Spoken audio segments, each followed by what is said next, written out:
Salam online Sikikan, kembali lagi di channel ini Amalm. Kali ini kita akan masuk tahap akhir dari chapter X01. Dan perlu saya ingatkan bahwa bagian ini adalah bagian penting pada chapter X01. Jadi untuk tahu hal penting apa pada chapter ini, seperti biasa tekan tombol like-nya dulu ya guys. Kalau sudah like ayo kita masuk ke story.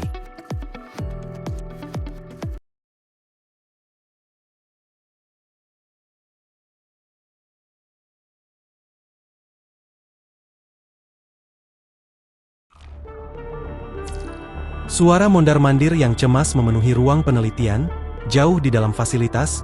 Ini adalah ruangan dengan lampu remang-remang, bagian dalamnya berkelap-kelip di bawah cahaya kuning yang lemah. Namun bagi Ascendant Shome, kecerahan telah lama kehilangan maknanya. Di tengah-tengah ruang penelitian terdapat sisa-sisa mesin yang menggeliat, ada yang anggota tubuhnya hilang, ada yang batang tubuhnya diganti dengan yang terlihat mengerikan, ada pula yang hanya tersisa kepala saja. Minyak, cairan vital, cairan yang tidak bisa dibedakan merembes dari bawah tubuh mereka. Jaringan pipa yang terpasang terus-menerus memompa aktivator ke dalam, memaksanya tetap terjaga. Memaksa mereka hidup, memompa mereka dengan kehidupan, membuat mereka menggeliat dalam kegilaan yang memuakkan. Mereka menggeliat dan bergeser, berusaha menyeret diri menuju Shome. Namun, kabel dan tabung yang melekat pada tubuh mereka menghalangi untuk mencapainya. Desisan tak henti-hentinya dan hantaman murka dari para korupsi terdengar dari belakang ruang penelitian. Listrik yang terperangkap di dinding menjilat dan membakar tubuh mereka, anggota tubuh mereka terbakar, hancur, namun beregenerasi, sedikit demi sedikit. Mereka mengulangi siklus ini berulang kali. Semuanya untuk menerobos tembok ini dan mencapai ruang penelitian. Mengapa? Karena Shome berada di tengah ruang penelitian, dan tangannya memegang suntikan virus punishing, yang memancarkan aliran listrik merah. Tempat ini seharusnya merupakan pemandangan yang familiar. Namun hati Shome berdebar-debar karena kegelisahan. 72 jam telah berlalu, dia tidak akan pernah melakukan kesalahan seperti itu. Demi keamanan, berbicara seperti itu sambil menoleh ke konsol di belakangnya dan mengetuk layar dengan cepat. Catatan eksperimen nomor 70412. Badan kenaikan eksperimental batch 70411. Gagal. Pemfilteran asnet awal terlalu berlebihan untuk peralatan saat ini dan tingkat modifikasinya. Dampaknya masih belum bisa diatasi secara eksternal. Shome mengesampingkan suntikannya, dia berdehem sebelum melanjutkan. Sudah kuduga, berdasarkan reaksi awal subjek, aku berjalan di jalan yang benar. Mengingat lingkungan yang tepat dan beberapa penyesuaian pada data mod untuk host yang rusak, aku pasti akan berhasil. Baiklah, ini cukup untuk rekaman terakhir. Mulai ekspor data. Perintah ekspor diterima. Verifikasi ID, Dr. Shome. Tingkat otoritas, EX+. Memulai prosedur ekspor. Konsol berdengung saat dijalankan. Shome berjalan melewati pembantaian di dalam ruangan. Subjek percobaan nomor 65018 bertahan lama pada penyaringan pertama. Dia memberiku bahan perbaikan yang bagus. Subjek percobaan nomor 63901. Humanoid ini dibuat dari konstruksi pasukan yang sama. Semuanya merupakan bahan mentah yang bagus, tetapi sayang sekali, bahan tersebut masih tidak dapat bertahan dalam penyaringan pertama setelah menggabungkannya. Adegan itu terlintas di benak Shome. Setiap subjek eksperimen, dibongkar, dipelajari, dipaksa untuk terhubung ke jaringan Ascension. Bagi Shome, semua mata pelajaran itu seperti medali kehormatan, dan ekspor data selesai. Mendengar bunyi beep sistem, Shome kembali ke konsol. Dia menyimpan kubus hitam yang dikeluarkan pada dirinya sendiri. Suara mekanis terdengar dari tempat dia menyimpan kubus tersebut. Ketika kebisingan akhirnya mereda, Shome meluruskan pakaiannya dan bergerak, memeriksa apakah kubus tersebut tidak mempengaruhi pergerakannya. Bahkan saat-saat terindah pun harus berakhir. Saatnya mengucapkan selamat tinggal pada tempat ini. Saat itu, Shome memasukkan perintah terminal di konsol. Beberapa lengan mekanis muncul di dinding saat perintah dijalankan. Lengan-lengan itu menari-nari di ruangan, membongkar semua mesin satu persatu. Segera, sisa-sisa mekanis yang hampir tidak hidup menjadi tumpukan potongan logam. Setelah ledakan dengungan, konsol dan semua lengan mekanisnya terdiam. Melihat ruang penelitian dipenuhi keheningan, Shome mendorong kacamatanya dengan ringan dan pergi.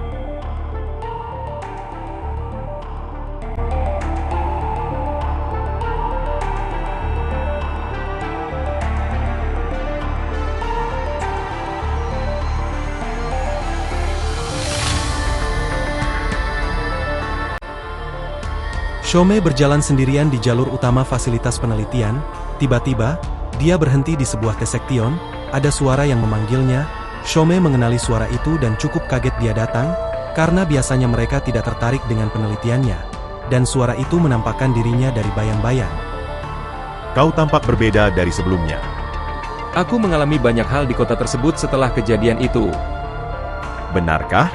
Dilihat dari data laporan dari Kowloon, cukup banyak terjadi kecelakaan. Tapi, secara keseluruhan, kita bisa menganggapnya sebagai kemenangan. Kita? Gak salah dengar? Seluruh waktumu dihabiskan di laboratorium di seluruh dunia, mengacaukan penelitianmu yang tidak ada gunanya? Kita? Oh ya, aku lupa kalau kau seorang Ascendan. Sebagian besar kau benar, tetapi ada satu hal yang harus kujelaskan. Aku tidak dipilih oleh Nona Luna, tetapi kau dan aku sama-sama mengabdi pada jaringan Ascension. Secara teknis, kita berdua adalah Ascendan. Kamu menjadi seperti Gabriel dalam keangkuhanmu. Shome hendak memprotes, tapi mengundurkan diri ketika dia melihat Rowland mengoceh tanpa mempedulikannya. Jadi Shome hanya menggelengkan kepalanya dan mulai berjalan lagi. Aku akan mendengarkan ocehanmu setelah aku kembali. Aku memiliki tugas penelitian baru. Rowland berhenti dan menatap Shome. Kalau begitu, menurutku kamu tidak ikut bersama kami dalam misi selanjutnya? Tentu saja, penelitian yang membuatku hidup melalui penyaringan. Begitukah? Aku teringat, bagaimana dengan perangkat yang kau meminta gunakan untuk berolahraga? Kau sepertinya tidak menggunakannya di depan orang lain. Ingatlah untuk mengirimkanku data setelah kau menggunakannya. Lagi pula, aku hanyalah seorang peneliti yang tidak memiliki kemampuan tempur sama sekali. Semua pembunuhan dan perkelahian ini, aku serahkan pada kau para profesional. Shome berjalan melewati Rowland, berjalan ke arah kiri persimpangan. Seorang peneliti yang tidak punya kemampuan tempur katamu. Tidak pernah menyangka para peneliti ini dapat dengan santai memperbaiki semua menara tersembunyi pada seseorang yang menunjuk ke arahnya. Jika kau benar-benar ingin aku mati, aku sudah lama mati sebelum semua urusan menara ini. Kamu sungguh mengacaukannya. Memang seperti itu. Shome mendorong kacamatanya ke atas lagi. Tanpa niat untuk bermain-main dengan Rowland, dia meninggalkan lorong, dan Rowland meletakkan pistol sabitnya setelah dia berbicara, dan berjalan ke arah yang berlawanan dengan Shome, ke ujung lain koridor. Rowland bertemu dengan Gabriel setelah berpisah dengan Shome.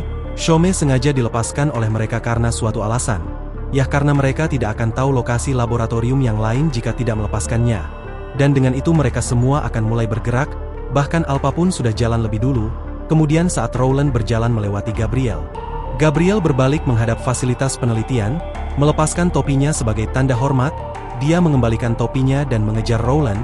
Sebuah ledakan keras terjadi dari belakang, dan fasilitas penelitian runtuh akibat ledakan tersebut. Gelombang panas membuat mantel keduanya berkibar liar. Dan dengan ini sudah jelas mereka berencana menghancurkan semua fasilitas laboratorium yang dikelola oleh Shome.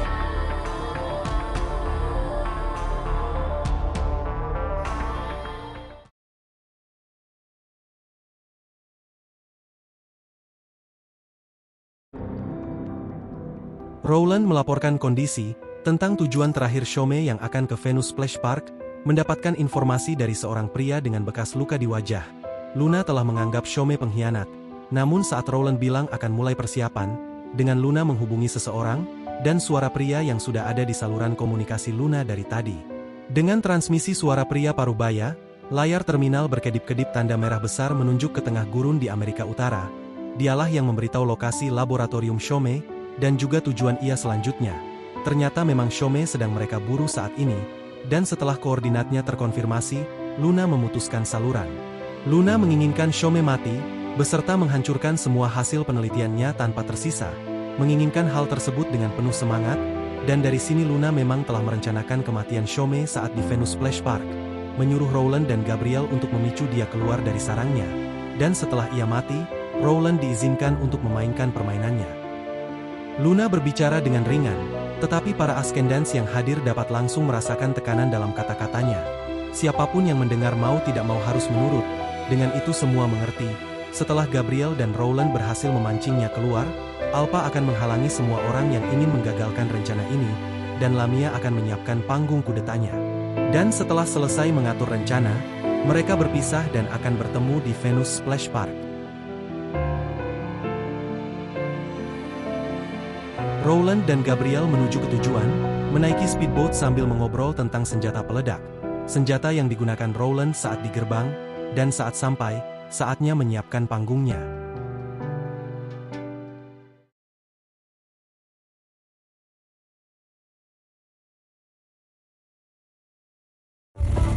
Angin bertiup melintasi gurun yang luas, menyapu pasir dan debu menjadi badai.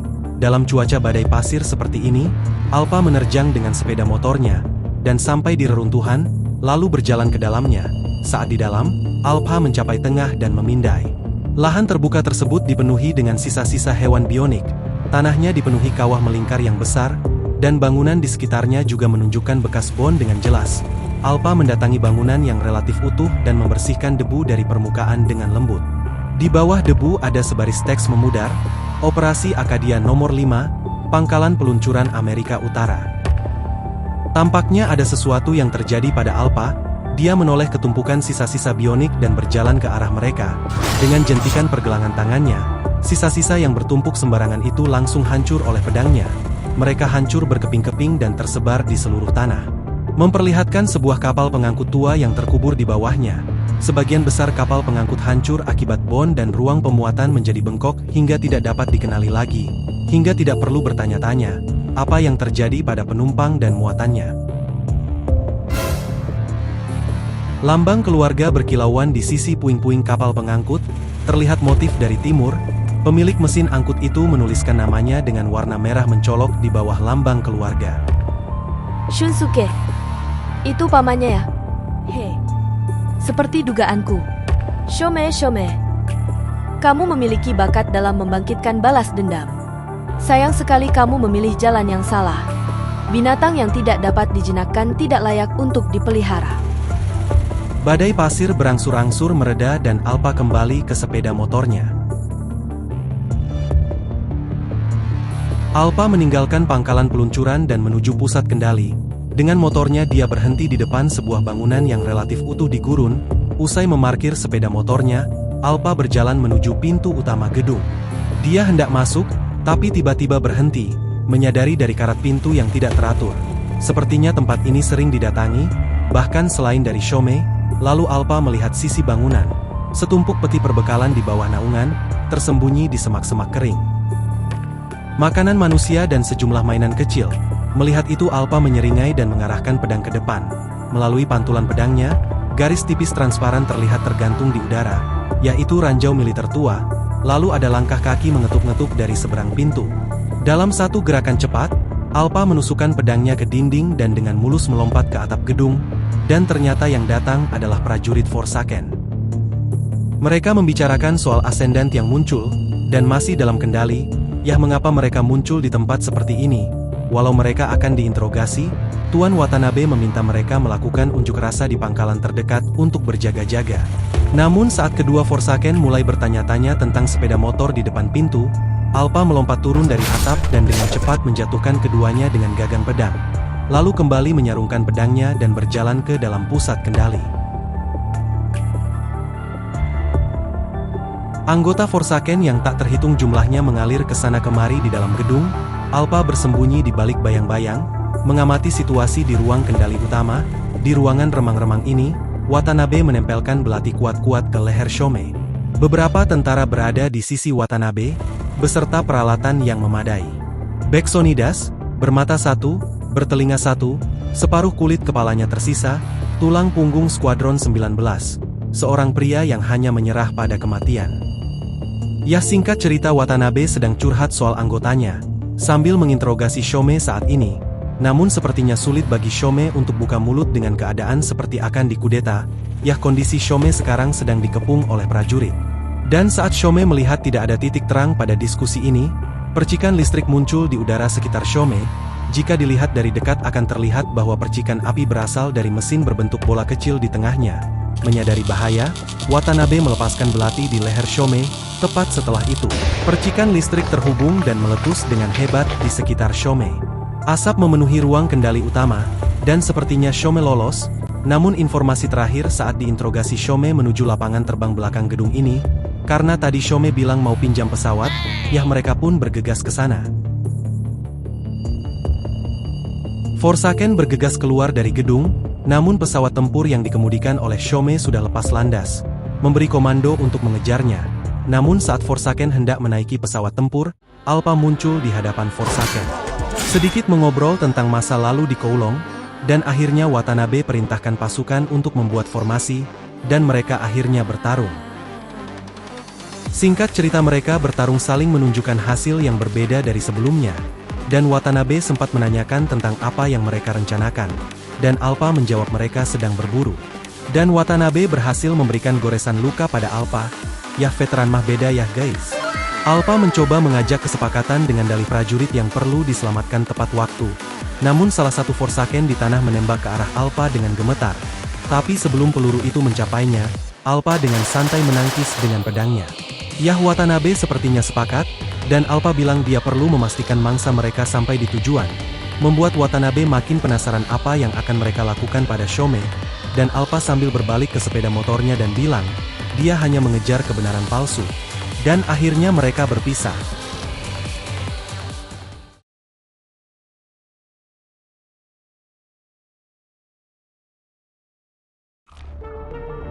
Ascendan sampai, Lamia mempertanyakan apakah tempat ini tujuan Shome. Yah tepat sekali, taman air pribadi yang dibangun oleh kakeknya untuk Shome saat ia kecil, Venus Splash Park. Bah, ngeri juga itu kakeknya Shome, dibikinin taman air segede ini buat dia doan. Yah gitulah Meng, oke lanjut, singkat cerita mereka semua mengagumi tempat ini. Tempat yang sudah tua tapi tidak bobrok, menyimpan banyak sejarah keemasan. Venus Splash Park menjadi saksi berlalunya waktu, sendirian, abadi, menunggu dengan tenang tuannya kembali.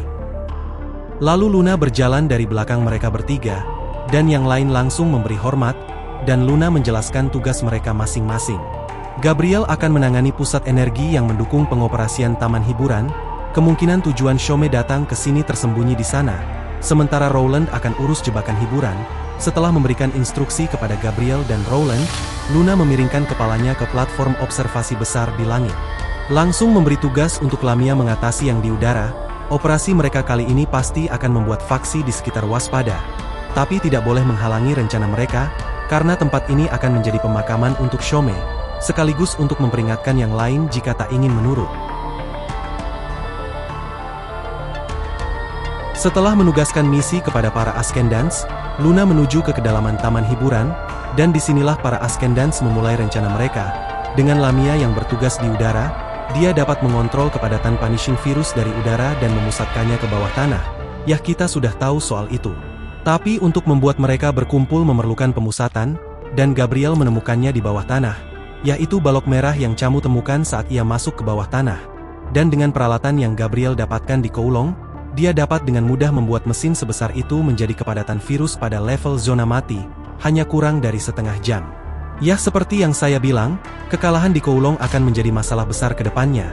Dan bahkan Lamia telah mengatur kepadatan saat perjalanan ke sini, yang tak lama akan datang dari arah pantai dan menghancurkan tempat ini, dan Rowland akan urus semua yang ada di permukaan. Gabriel berbalik dan berjalan menuju pusat energi bawah tanah. Rowland melambaikan tangannya dengan tidak sabar dan berjalan ke dalam taman hiburan.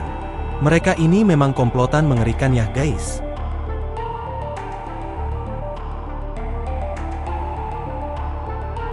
Rowland mulai men-setting panggung untuk jalur yang akan dilewati Shome, dan bahkan dia juga mengutak-atik robot pelayan di sini. Yah jadi ketahuan siapa yang buat mereka saling berantem di video sebelumnya ya guys. Luna sedang duduk di bangku di alun-alun. Di tengah alun-alun terdapat patung hiu berukuran besar.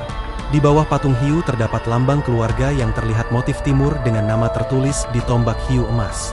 Luna tanpa sadar melirik poster di samping bangku, menunjukkan gambar lucu tombak hiu memegangi kepalanya dan melarikan diri. Maskot hiu ini dapat dilihat di mana-mana di taman air, mulai dari dekorasi gedung hingga souvenir.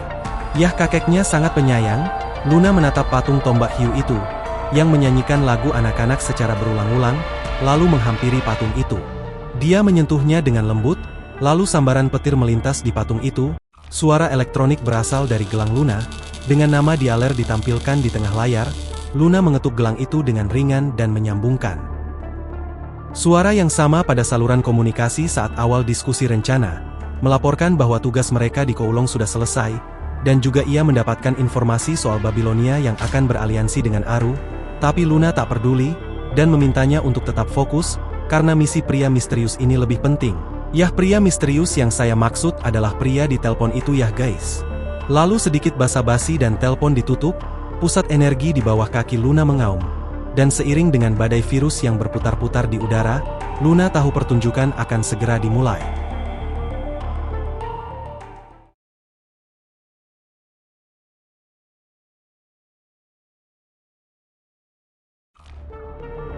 Rowland sedang berbaring santai di atas biang lala, memainkan bilah rantainya karena bosan, dan berhenti karena melihat sesuatu.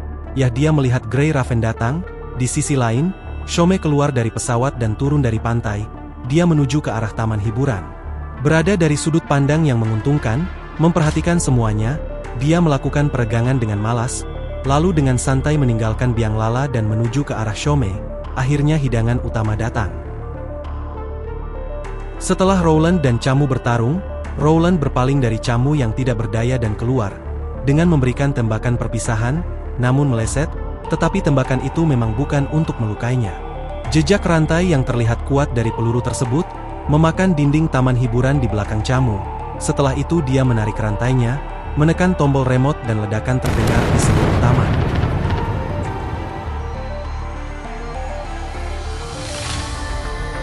Setelah melepaskan tali rantai, Rowland mendarat di dalam taman hiburan. Seringai yang biasa tidak ditemukan di wajah Rowland, kemarahan, yang nyaris tidak bisa ditekan, menyebabkan tubuhnya gemetar, dan sisanya ada di tangan pria besar. Getaran dahsyat berdenyut dari tanah, bahkan suara ledakan tidak dapat meredam jeritan kekacauan, yang dikeluarkan oleh pusat energi yang terinfeksi, dan Gabriel tahu kalau Rowland telah melakukan kontak dengan mangsa, dan ia bersembunyi menunggu Shome. Shome telah sadar bahwa mereka ada di sini, dan tahu Grey Raven akan menghambat mereka, karena selagi ia bisa menyelesaikan eksperimennya, dia dapat mengembalikan keadaan. Sedang berada di ruang kendali pusat, sedang mengetik dengan cepat, namun sepertinya pekerjaan dia tersendat karena suatu hal, yaitu karena Gabriel. Dia meminta maaf karena telah mengubah warisan kakeknya tanpa izin. Shome dengan cepat memindai sekelilingnya untuk melarikan diri dalam diam. Gabriel memperhatikan dan berjaga di depan pintu keluar ruang kendali. Shome tidak punya tempat untuk lari, dan mereka membicarakan sesuatu. Yah, pembicaraan itu hanyalah untuk mengulur waktu, namun tak lama Gabriel mengetahuinya, lalu Shome mengaktifkan sesuatu, dan lantai ruang kendali runtuh. Tidak dapat bereaksi tepat waktu, Gabriel terjatuh ke dasar pusat energi bersama dengan lantai yang rusak. Saat turun, Gabriel melihat bahwa hanya lantai di depan panel kendali yang masih utuh, dan Shome berdiri di bagian lantai itu dan menatapnya. Gabriel terbang di udara, dan sayap logam hitam terbuka dari punggungnya. Perlahan-lahan dia terhenti, melayang dengan mantap di udara, kemudian mengayunkan lengannya dan melemparkan tongkatnya ke atas. Tongkat Gabriel menembus pipi Shome, dan menjeratnya dengan kuat ke dinding. Angin dari tongkat memotong kulit buatan Shome, dan cairan penting merembes dari lukanya. Melihat Gabriel terbang, Shome dengan cepat memutar dan mengetuk layar di ruang kendali. Dia mengambil chip persegi panjang berwarna biru muda dari bawah layar. Saat itu, Shome keluar dari ruang kendali dan menuju ke permukaan, menghindari ubin lantai yang runtuh. Gabriel akhirnya mencapai ruang kendali. Dia mendarat dan meluruskan mantelnya, lalu pergi mengejar Shome. Ledakan barusan menghalangi beberapa akses. Shome memeriksa peta pusat energi yang diproyeksikan pada kacamatanya. Getaran dari belakang memberitahunya bahwa jebakan yang dia pasang tidak banyak berguna. Dan Gabriel muncul, namun Shome mengaktifkan sistem pertahanan lainnya. Segerombolan corrupted keluar dari koridor yang baru saja dilewati Shome. Mereka semua menyerang ke arah Gabriel. Salah satu corrupted meluncurkan dirinya ke arah Gabriel. Dia menghindar dengan menggeser ke samping. Saat corrupted lewat, Gabriel meninju dan memukulkannya ke dinding koridor. Kemudian Gabriel mengambil corrupted dari gerombolan itu dan menghancurkannya menjadi bola. Dia melemparkannya ke arah corrupted yang datang, dan sebagian besar dari mereka terjatuh dan roboh akibat dampaknya. Setelah kejatuhan corrupted, beberapa senapan mesin muncul dari dinding koridor, ya senjata dengan kaliber yang tak dapat menembus Gabriel. Gabriel hanya berjalan ke depan, membiarkan peluru menghujaninya. Asap dan tembakan mengepul di koridor sempit, asap segera hilang, hanya memperlihatkan tripod yang mengeluarkan percikan api. Di koridor Gabriel berdiri diam, melihat ke arah pelarian Shome, sambil melemparkan senapan mesinnya ke samping, lalu keluar melalui koridor. Shome tersandung keluar dari lift, dan dengan cepat mengetuk panel kontrol lift. Memastikan bahwa lift dinonaktifkan, Shome berbalik dan bersandar pada panel kontrol, dan perlahan-lahan jatuh ke lantai. Melihat sekeliling alun-alun, semuanya di sini persis seperti cetak biru yang ditunjukkan kakeknya. Patung utama Tombak Hiu sedang memainkan lagu anak-anak yang telah ditentukan secara berulang-ulang. Setelah beberapa kali menarik napas dalam-dalam, Shome akhirnya tenang. Dia berdiri dan berjalan menuju patung raksasa di tengah. Berharap dia bisa lari setelah mengaktifkannya. Namun suara wanita yang mengesankan terdengar dari belakang patung. Itu adalah suara yang familiar sekaligus ditakuti Shome. Ketakutan mendominasi dirinya. Seketika pun ia berbalik dan lari. Melawan Rowland dan Gabriel, Shome masih bisa memikirkan serangan balik. Tapi dengan Luna, hanya satu yang memenuhi pikirannya, yaitu lari. Lalu Gabriel, entah bagaimana sudah menghalangi jalan keluar Shome. Sebelum dia sempat bereaksi, Gabriel mengambil satu langkah ke depan dan melancarkan pukulan ke perutnya. Shome berlutut karena pukulan itu, langkah kaki mendekatinya dari belakang, dan dia tahu semuanya sudah berakhir.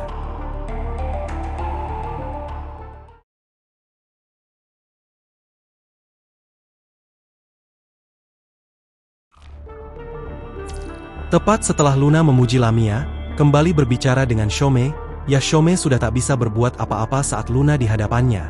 Namun bagi dia sepadan untuk mencapai kebenaran yang Luna sembunyikan. Mendengar Shome, Luna sedikit mengernyit. Gabriel berjalan tanpa ekspresi ke arah Shome dan mengangkat kepalanya dengan satu tangan. Lalu membantingnya dengan keras ke tanah. Tanah retak karena dampak yang besar. Rangka Shome jelas tidak dibuat untuk menahan pukulan seperti itu. Percikan api yang tidak menentu menunjukkan banyak hal tentang akhir hidupnya yang akan datang, dan Luna mengangkat tangannya. Sang Wine melepaskan rok dari jarinya ke bingkai Shome. Dia terjatuh dan kejang hebat di tanah.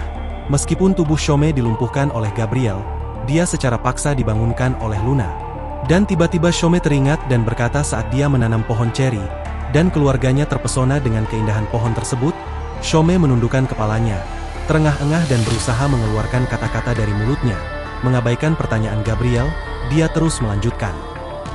Tapi ia tidak pernah menganggapnya indah, karena hanya satu yang dipikirkan Shome, ia ingin menghancurkannya. Apapun hasilnya, itu adalah pilihan Shome. Apa yang ia lakukan hanya untuk menemukan kebenaran, dan ia menemukan inti dari jaringan Ascension. Ini pada dasarnya adalah protokol komunikasi, daya diberikan melalui port, tetapi persyaratan aksesnya yang ketat. Mereka yang terhubung dengannya dan hidup melalui penyaringan terus-menerus, untuk menjadi Ascendants. Para Ascendants dapat menggunakan kekuatan yang dibawa oleh Asnet, tapi mereka juga tersiksa tanpa henti olehnya. Jika gagal bertahan dalam penyaringan, mereka akan menjadi corrupted tanpa berpikir. Ya, kita semua mungkin sudah tahu itu. Tapi apakah kita tahu bahwa tidak semua Ascendants disaring oleh Asnet atau oleh Luna? Lullaby. Ada eksperimen seperti itu yang melahirkan Ascendant buatan pertama, salah satu yang hidup melalui penyaringan awal, dan mengakses jaringan Ascension. Meskipun penyaringan Asnet yang berjalan terus-menerus, hal itu menumpulkan kekuatannya, menyebabkan celah di antara dirinya dan yang lain, yang lebih alami, Ascendant, yang masih seorang Ascendant asli, Ascendant Shome. Gabriel mengingat tentang eksperimen tersebut. Gabriel berbisik di telinga Luna. Luna mengangguk, dan Gabriel tahu untuk tidak mengorek lebih jauh. Dia melepas topinya dan menyelangkannya di dada, lalu menegakkan tubuh untuk mengamati Shome di hadapannya. Setelah Shome bekerja sekian lama, akhirnya dia akan memproduksi eksperimen tersebut. Dengan menggunakan konfigurasi baru ini, dikombinasikan dengan taman ini, lebih banyak Ascendant dapat dibuat, dan mereka semua dapat bertahan dari penyesuaian awal terkutuk itu dengan bantuan Shome. Dan Shome berharap Luna memahami dengan gerombolan Ascendant yang dimaksud Shome. Wajah Shome perlahan berubah menjadi senyuman saat dia berbicara. Tenggelam dalam pidatonya, dia tidak menyadari ekspresi Luna yang semakin gelap. Transformasi kuantitas menjadi kualitas, materialisme dialektis sederhana, Ascendant yang diproduksi secara massal akan menjadi kekuatan paling kuat di bumi. Mereka akan melenyapkan semua yang menghalangi. Itu sebabnya, kita harus bekerja sama, ucap Shome. Yah, akhirnya kita tahu rencana Shome, dan eksperimen ini cukup mengerikan. Namun Luna punya pemikiran lain. Shome mengulurkan tangannya untuk mengundang, tapi Luna memotongnya di tengah jalan. Luna masih menganggapnya bodoh, dan Shome masih berambisi akan hal tersebut. Menerima hadiah berupa jaringan, tidak seperti para transenden yang memiliki kekuatan namun tidak menggunakannya. Lalu Luna berjalan ke arah Shome dan menekankan tangan ke dahinya. Ekspresi Shome berubah dari ketakutan menjadi kegembiraan, lalu menjadi kebingungan, dan pada akhirnya memudar menjadi tidak percaya. Seolah tercengang, dia melongo ke arah Luna. Luna memberikan sebuah rekaman ingatan pada Shome. Dengan melihat itu bagi Shome semuanya jadi masuk akal sekarang. Namun tetap bagi Luna Ascension buatan hanyalah sebuah mainan yang tak ada gunanya. Dengan itu, Luna meninggalkan Shome yang sekarat di depan patung hiu raksasa, lalu Luna berbalik dan mengalihkan pandangannya ke arah orang-orang Babilonia di kejauhan.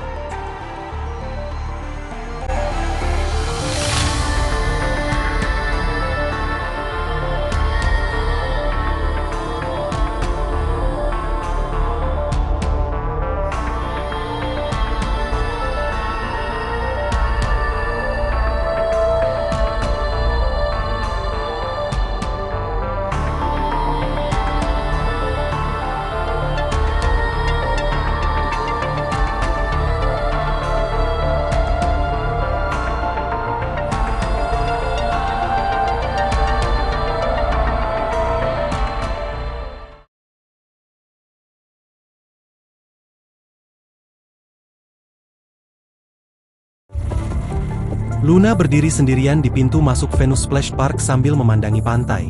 Perlahan-lahan, dia membuka mulutnya. Seolah diberi isyarat, Rowland melompat turun dari gedung terdekat. Kerangkanya yang pernah rusak tampaknya telah diperbaiki secara asal-asalan. Lalu Rowland bertanya apakah perlu menghadapi Grey Raven. Ya, itu tidak perlu, karena mereka telah mendapatkan apa yang mereka cari. Babilonia hanya seperti membantu mereka. Lalu tak lama Alpha masuk ke komunikasi. Sepertinya Alpha agak terlambat, ya tapi Luna tetap akan menunggunya. Lalu Luna memerintahkan Rowland untuk bertemu Gabriel, karena dia akan segera selesai dengan tugasnya. Lalu saat Luna pergi, Rowland terdiam seakan menyadari ekspresi Luna yang tak baik-baik saja.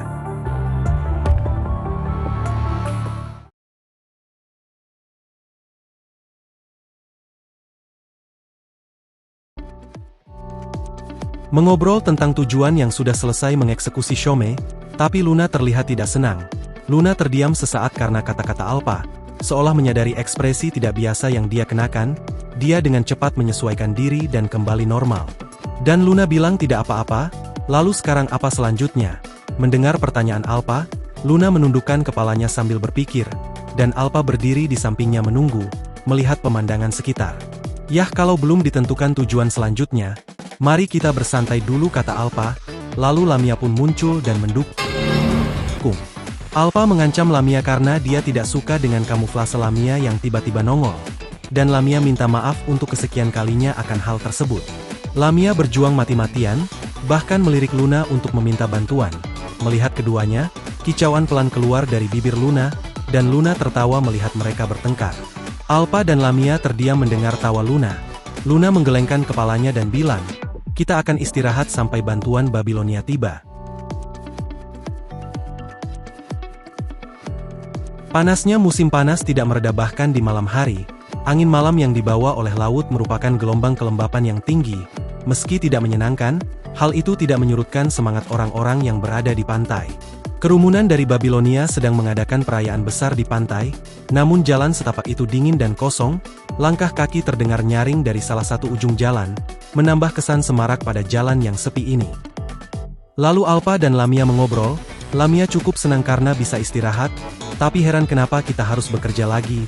Tidak seperti orang-orang di poster yang bisa terus bersantai, memakai pakaian renang sambil mencemili snack. Seperti tidak memikirkan apapun, bahkan Lamia membayangkan Luna dan Alpha sedang memakai baju renang. Yah, tapi itu hanya berlaku untuk manusia kecil dan lucu. Lalu Alpha menyela Lamia yang memancarkan hal-hal negatif dengan menyodorkan seikat kembang api, yang dia temukan di suatu tempat. Lalu Lamia menerima kembang api itu, dan mengibarkannya seperti bendera saat dia meluncur menuju pantai. Dan Alpha mengajak Luna ke toko kecil, di mana toko menjual souvenir, yang ada boneka tombak hiu, dengan logo toko bertuliskan diskon 70%. Tapi bukan hanya itu saja, Alpha menemukan boneka katak jelek, yang kita semua tahu itu adalah boneka kenangan mereka berdua, dan karena Alpha telah memberi boneka katak jelek pada Luna, Luna pun memberikan sesuatu untuk Alpha, yaitu adalah coating limited summer Alpha, ternyata itu diberikan oleh Luna. Itu terlihat cocok kata Luna, namun tiba-tiba Luna bertanya bagaimana kalau Alpha kembali menjadi konstruk, ya tujuan Alpha akan tetap sama, dia akan selalu ada di sisi Luna. Alpha menjawab pertanyaan Luna yang tiba-tiba tanpa banyak berpikir, namun membuat Luna terdiam lama. Alpha menghentikan langkahnya ketika dia menyadari Luna ada di belakang, menatapnya dengan ekspresi tegas, namun Luna bertanya tentang penelitian Shome. Shome hanya melihat satu sisi dari penelitiannya, tapi ada sisi lain yang tidak diperhatikan oleh siapapun. Di ujung sisi lain itu terletak awal mula yang sebenarnya. Lalu hembusan angin laut menyapu, panas yang menyesakan akhirnya mereda, malam kini membawa sedikit rasa dingin yang menusuk. Luna mengangkat kepalanya untuk melihat Alpha di samping dan berbicara. Ia sedikit lelah, sambil menggandeng tangan Luna. Alpha duduk di bangku di samping jalur pejalan kaki bersama Luna. Luna menyandarkan kepala di bahu Alpha dan menutup matanya. Lalu ada suara-suara aneh terdengar dari pantai. Melihat dari mana asalnya, Alpha menemukan beberapa corrupted di pantai sedang menggedor-gedor alat musik. Ia pun menarik senjatanya dan berlari menuju corrupted. Yasin ini sebenarnya cuma promosi coating doang sih guys, jadi ayo skip aja. Bahkan dari scene yang saya baca ini mereka seperti mempromosikan bahwa coating ini bagus. Ya percakapan mereka benar-benar kayak iklan di televisi guys. Namun diam-diam Luna mengambil foto Alpha karena suka melihatnya mengenakan pakaian renang ini. Dan Alpha bilang lain kali gak usah diam-diam jika ingin ambil foto, tapi Luna bilang tidak akan sama hasilnya. Dan karena sudah larut malam Luna menyarankan untuk istirahat sekarang.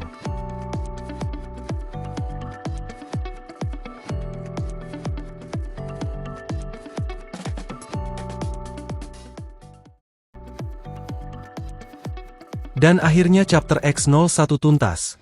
Seperti yang saya bilang bahwa inti dari chapter ini terletak hidden story-nya. Kalian bisa lihat sendiri dari penelitian Shome, bahwa penelitian tersebut cukup mengerikan tapi juga menjanjikan.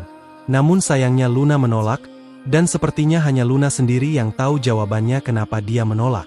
Ya udah kalau begitu saya berterima kasih buat para sikikan yang sudah mau nonton sampai akhir. Dan karena tugas saya masih banyak, jadi saya akhiri video ini, sampai bertemu di next chapter. Salam online sikikan.